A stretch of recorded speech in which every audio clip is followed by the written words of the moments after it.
Hello everyone, आज हम बात करेंगे फिजिक्स का पहला चैप्टर फिजिकल वर्ल्ड के बारे में। ठीक है, मैंने लिखा है what is science, what is physics.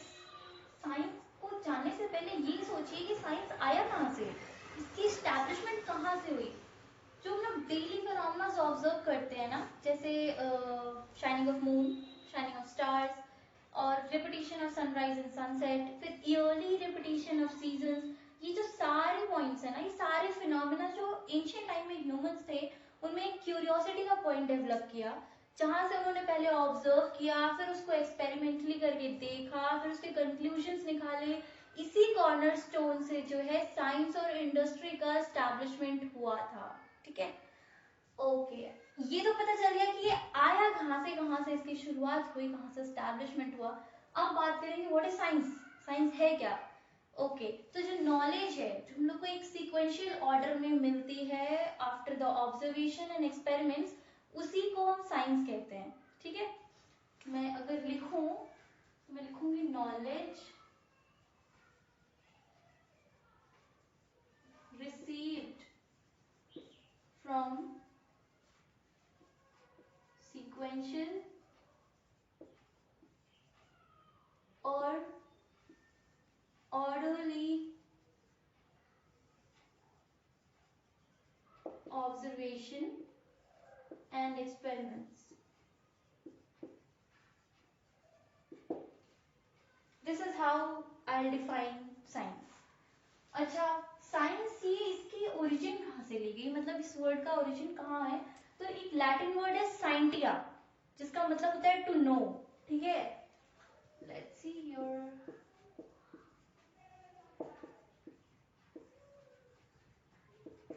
ये एक लैटिन वर्ड है जिसका मतलब है टू नो।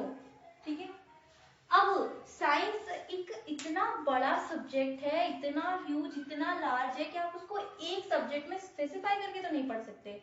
इस वजह से साइंस को तीन ब्रांचेस में डिवाइड किया गया। पहला था प्योर, या आप इसको नेचुरल कह लो या बेसिक कह लो। ठीक है, दूसरा था एब्स्ट्रैक्ट और तीसरा था सोशल।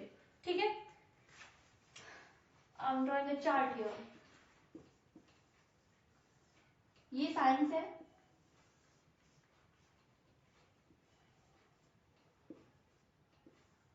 इसको फिर फर्दर तीन ब्रांचेस में डिवाइड किया गया। पहला था प्योर, या आप कह लो नेचुरल, या फिर बेसिक। ये तीनों एक ही हैं। ठीक, फिर नेक्स्ट मैंने कहा कि abstract, and the last one was social. Okay, ये जो पहला वाला है प्योर साइंस, इसमें आपका आता है फिजिक्स, केमिस्ट्री एंड बायोलॉजी। ठीक है, PHY CHEN। ओके, एब्स्ट्रैक्ट में आपका आता है लॉजिक्स या मैथमेटिक्स, दोनों ही आते हैं इसमें। सोशल में आपके आएंगे कल्चरल एस्पेक्ट्स,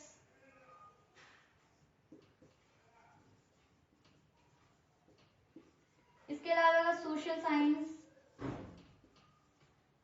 स्टडीज लिख रही हूं मैं, और इसके अलावा जो है वो आपका जूलॉजी।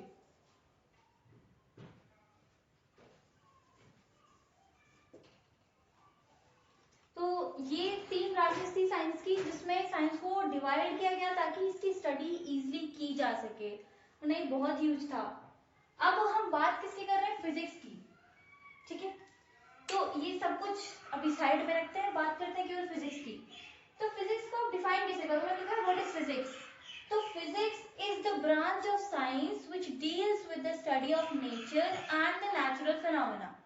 ठीक, अब इसको लिया कहां से गया, एक ग्रीक वर्ड है फ्यूसिस, जिसका मतलब होता है nature. Okay, it was derived from the word फ्यूसिस।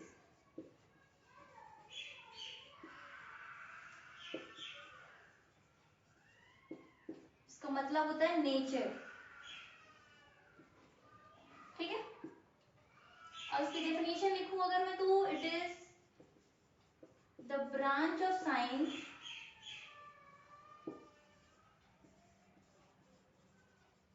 which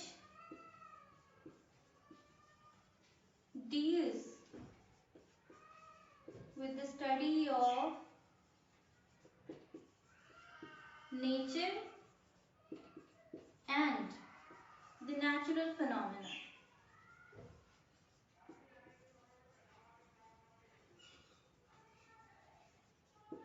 okay, अब बात आती है कि नेचर क्या है। नेचर जो भी हम अपने यूनिवर्स में देख रहे हैं, बिल्डिंग्स हो गई, स्काई हो गया, अर्थ हो गया, फ्लोरा एंड फौना, ये सब कुछ नेचर ही तो है, ठीक है। नाउ इसके बाद बात करते हैं कि फिजिक्स को डिवाइड किस फॉर्म में किया है। फंडामेंटली जो फिजिक्स है ना, दो ब्रांच में डिवाइडेड है, पहला मैक्रोस्कोपिक और दूसरा माइक्रोस्कोपिक। मैक्रोस्कोपिक में आप स्टडी करते हैं जैसे मैकेनिक्स हो गई, ऑक्सीलेशन वेव हो गए, थर्मोडायनेमिक्स हो गया, फिर इलेक्ट्रोडायनेमिक्स है और एक ऑप्टिक्स। ये 5 बेसिक है पॉइंट्स जो आपके मैक्रोस्कोपिक में है। दूसरा माइक्रोस्कोपिक, माइक्रोस्कोपिक में आप स्टडी करते हैं एटॉमिक और न्यूक्लियर लेवल की, ठीक है।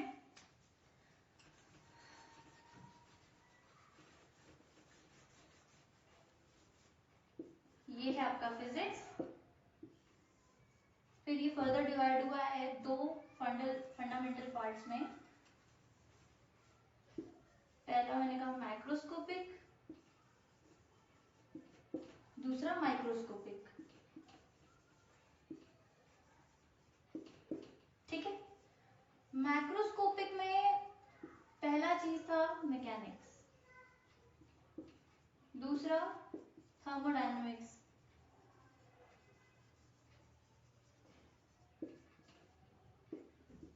तीसरा ऑक्सीलेशन एंड वेव, चौथा ऑप्टिक्स और पांचवा था इलेक्ट्रोडायनेमिक्स।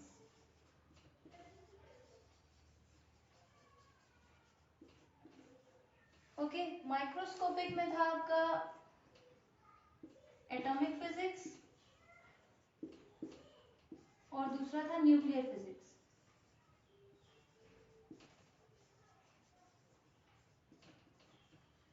ठीक है। मैकेनिक्स में हम पढ़ते हैं जैसे पार्टिकल्स के जो मोशन होते हैं, उनकी इक्विलिब्रियम कंडीशन होती है, वो जो सारी चीजें हैं वो सब कुछ हम मैकेनिक्स में पढ़ते हैं। दूसरा थर्मोडायनेमिक्स, थर्मोडायनेमिक्स में जो हीट है, एक एनर्जी का कन्वर्जन है, वो उस प्रोसेस के बारे में हम लोग थर्मोडायनेमिक्स में पढ़ते हैं, ठीक है। नेक्स्ट है ऑक्सीलेशन एंड वेव। तो जो लाइट है उसकी प्रोपोगेशन जो होती है, फिर साउंड की जो प्रोपोगेशन है, वो सारी जो वेव्स की प्रॉपर्टीज हैं, वो सब कुछ हम ऑक्सीलेशन और वेव में पढ़ते हैं। ऑप्टिक्स में हम पढ़ते हैं जैसे लाइट की जो इमेज बननी है, जो लाइट की वजह से मिरर पे या प्लेन सरफेस पे या किसी भी डिफ्यूज सरफेस पे जो इमेज बननी है, वो हम ऑप्टिक्स में स्टडी करते हैं। इलेक्ट्रोडायनेमिक्स में हम जो इलेक्ट्रिसिटी के बारे में, मूविंग करंट के बारे में डिस्कस करते हैं, ठीक है। अब बात करते हैं माइक्रोस्कोपिक में। तो माइक्रोस्कोपिक में जो आपका एटॉमिक है, उसमें जो न्यूक्लियस के अंदर जो कुछ भी फिनोमेना हो रहा है, वो सारी चीजें हम एटॉमिक डिस्कस करते हैं। दूसरा न्यूक्लियर फिजिक्स। तो न्यूक्लियर फिजिक्स में जितना कुछ भी न्यूक्लियस के बाहर प्रोसेस हो रहा है, ठीक है, वो सारी चीजें हम न्यूक्लियर फिजिक्स में डिस्कस करते हैं, ठीक है। तो ये आपकी बात हो गई कि अभी की फंडामेंटली फिजिक्स कितने ब्रांचेस में डिवाइडेड है और उसको हम कैसे स्टडी करते हैं, ठीक है। Now let's see more. Okay, so अब हम बात करेंगे फंडामेंटल फोर्सेस इन नेचर, ठीक है।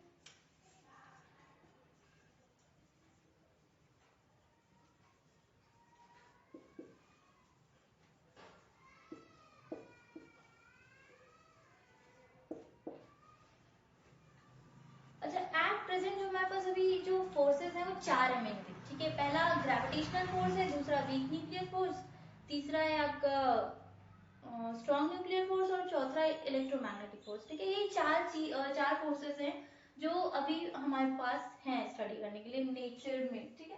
तो मैं उनको ऐसे प्रॉपर्टी वाइज आपको बता देती हूँ, ठीक है। पहला है gravitational force,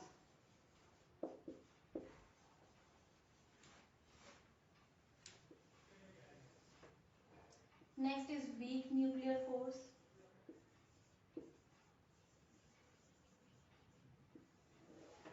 then we have is strong nuclear force,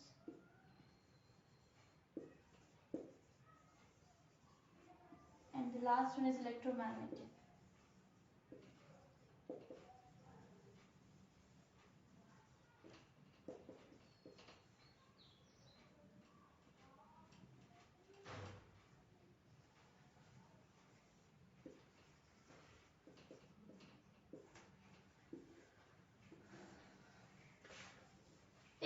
chapter की स्टडी करते हैं। ग्रेविटेशनल फोर्स, ये अब तक के जो नेचर में पाया गया सबसे वीकेस्ट फोर्स है, सबसे ज्यादा वीकेस्ट फोर्स।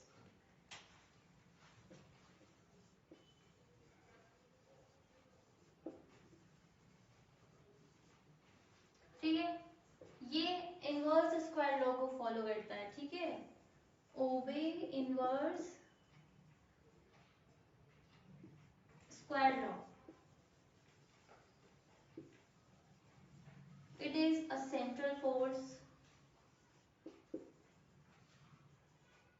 सेंट्रल फोर्स से मतलब है कि it acts along the line joining two particles. ठीक है, इसी वजह से इसको कंजर्वेटिव फोर्स भी कहते हैं।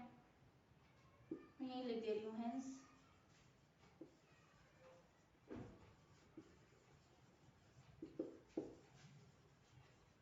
ठीक,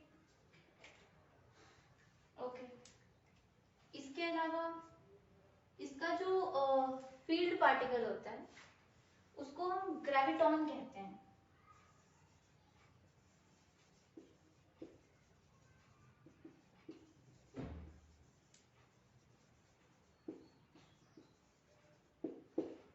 ठीक है,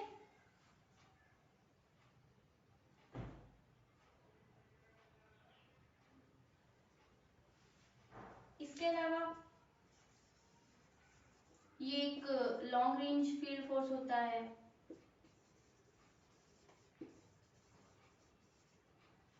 ये हमेशा अट्रैक्टिव फोर्स होता है, ऑलवेज अट्रैक्टिव फोर्स।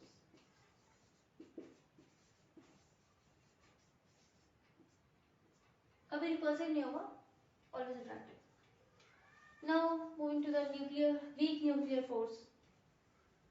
ये जो फोर्स होता है ना, अगर मैं इसको डिफाइन करूं तो this force causes the elementary particle to interact with each other और with the heavy nucleus. Okay, heavy nuclear particles. तो मैं लिखूं अगर forces cause the elementary particles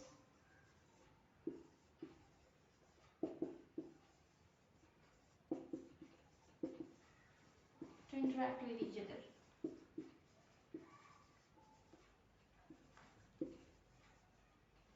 okay, या कह लो each other और heavy nuclear particles। ठीक, इसके अलावा ये जो है 10 to the power 36 times stronger होती है ग्रेविटेशनल फोर्स से।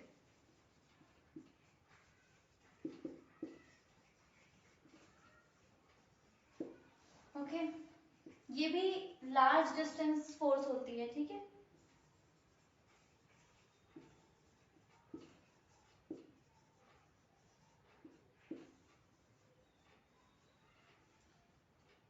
ओके, और इसका जो फील्ड पार्टिकल होता है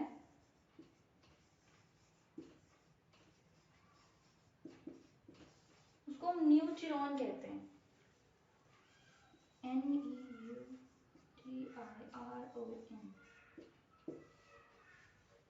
ठीक है, अब बात करते हैं स्ट्रॉन्ग न्यूक्लियर फोर्स की। स्ट्रॉन्ग न्यूक्लियर फोर्स जो है ना सबसे स्ट्रॉन्गेस्ट फोर्स है अभी जो हमें पता है अर्थ पे। स्ट्रॉन्गेस्ट फोर्स इसको इसलिए कहते हैं जो न्यूक्लियस में जो प्रोटॉन और न्यूट्रॉन होते हैं ना ये उनको बाइंड करके रखता है उसी न्यूक्लियस में, इस वजह से इसको स्ट्रॉन्गेस्ट फोर्स कहते हैं। ठीक है, the force which binds the proton and neutron in a nucleus, इसी को हम स्ट्रॉन्ग न्यूक्लियर फोर्स कहते हैं। और ये स्ट्रॉन्गेस्ट फोर्स होता है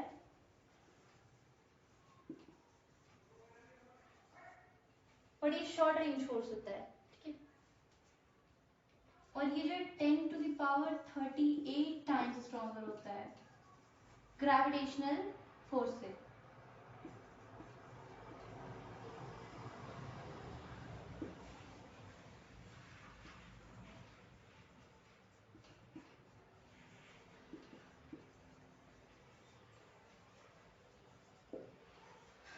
नाउ लास्ट में है इलेक्ट्रोमैग्नेटिक फोर्स, ये जो फोर्स है ना, जो स्टेशनरी चार्जेस होती है या मूविंग चार्जेस होती हैं उनके अराउंड जो एक्ट करता है, ठीक है।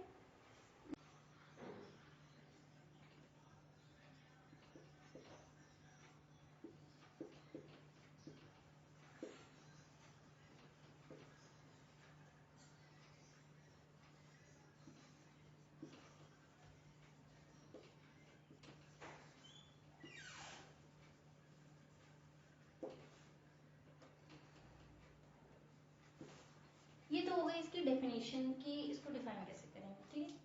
अब दूसरी चीज ये कि ये अट्रैक्टिव भी हो सकता है, रिपल्सिव फोर्स भी हो सकता है, तो मे बी अट्रैक्टिव और रिपल्सिव।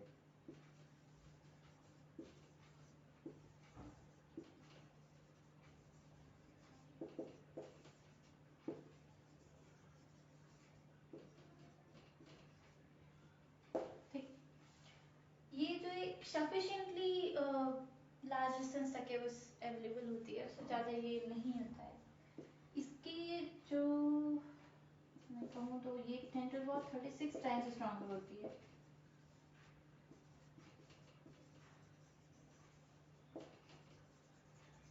ग्रेविटेशनल फोर्स से।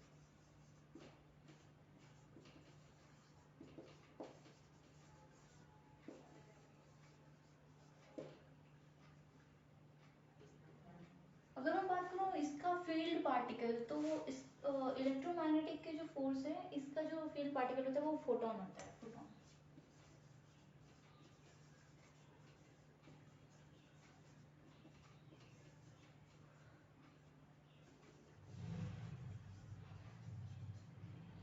ये जो फोटोन है ना ही कोई चार्ज कैरी करता है, और जिसका रेस्ट मास होता है वो 0 होता है, ठीक है। अच्छा, इसमें एक चीज छूट गई थी, इसका जो फील्ड पार्टिकल होता है वो पाई में सॉन होता है।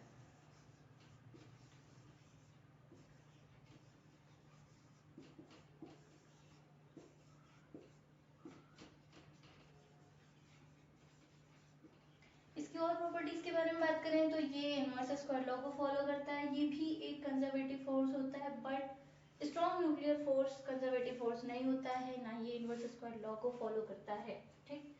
तो ये जो हो गए हमारे फंडामेंटल पार्टिकल फोर्सेस जो नेचर में एग्जिस्ट करते हैं। इसके बाद जो है वो नेचर लॉज हैं जो, okay, so now we will be discussing the nature of laws of physics.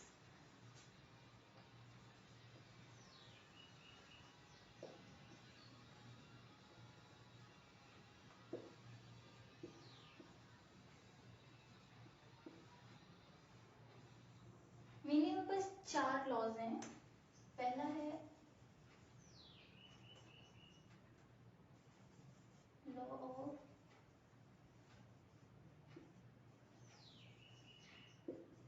Conservation of mechanical energy. दूसरा है law of conservation of energy. Third one is law of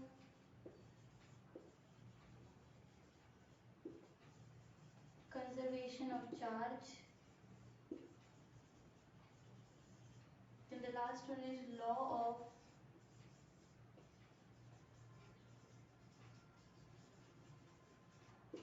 conservation of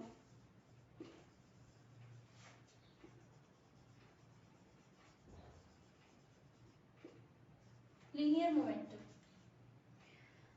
okay, तो अब बात करें, अच्छा मैंने बताया कि ये 4 लॉज हैं जो हमें स्टडी करनी है। पहला जो लॉ है मैकेनिकल एनर्जी, ये कहता है कि जो बॉडी है रिमेन्स कांस्टेंट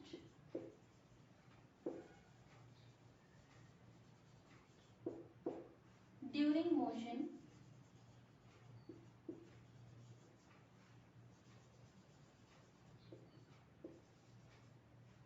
ओके,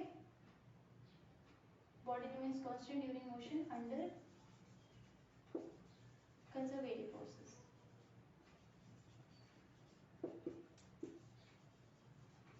ये जो पहला लॉ है ये कहता है। दूसरा क्या है, कंजर्वेशन ऑफ एनर्जी, ये इतना बताता है कि जो टोटल एनर्जी है बॉडी की वो कंजर्व होती है।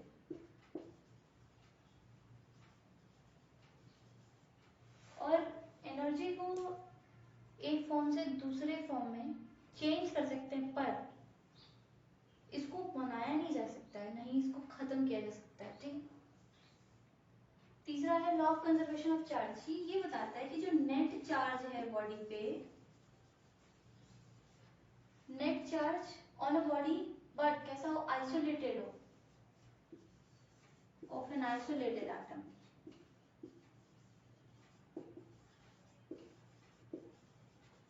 Is conserved.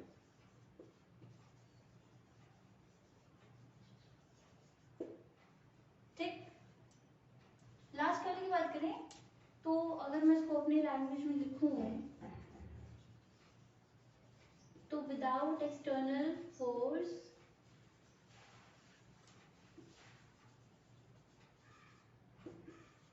linear momentum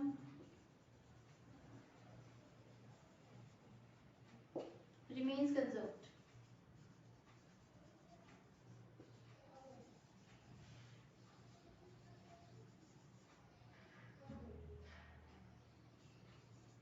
तो ये चार लॉज थे जो हमें पढ़ने हैं nature of laws of physics की हेडिंग में।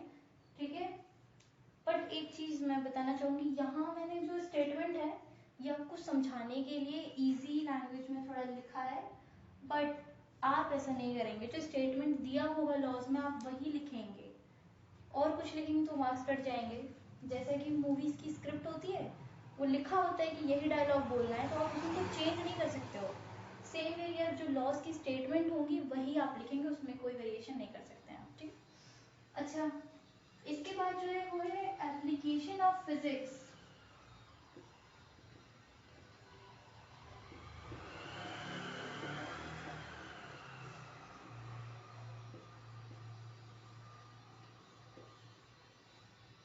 टेक्नोलॉजी और सोसाइटी पे।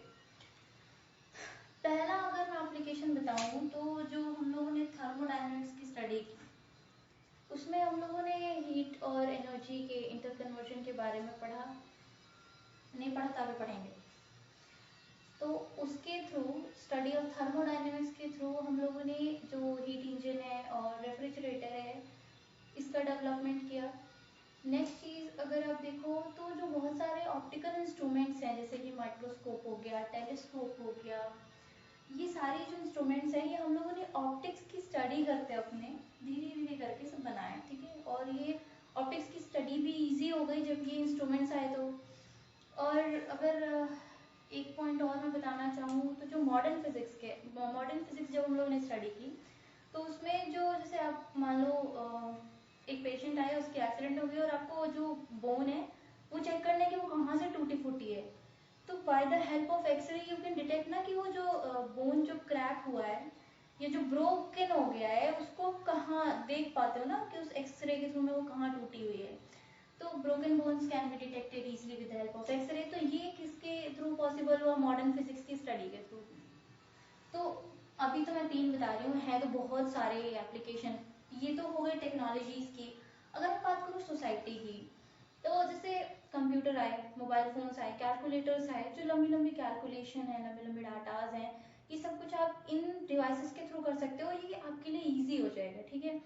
लेकिन अगर मैं बात करूँ नेगेटिव इम्पैक्ट के बारे में, तो जो 6 अगस्त 1945 हिरोशिमा में जो बॉम्ब ब्लास्ट हुआ, और Nagasaki, it was something like that, वहाँ पे 9 अगस्त 1945 को हुआ। तो ये जो बॉम्ब ब्लास्ट हुआ ये भी तो फिजिक्स, ये जो न्यूक्लियर फिजिक्स था उसके हेल्प के थ्रू ये हुआ, बट ये तो नेगेटिव इम्पैक्ट हो गया ना। तो सोसाइटी पे भी कुछ अच्छे इम्पैक्ट पड़े हैं, कुछ नेगेटिव इम्पैक्ट पड़े हैं। तो एप्लीकेशन जो फिजिक्स की मैंने बता दी, और भी हैं तो अभी मैंने आपकी जानकारी हेतु केवल 3 बताए हैं for your knowledge. Okay, so this was all about the chapter, और हमारा चैप्टर इसी के साथ खत्म हो गया। Thanks for watching the video. Bye bye.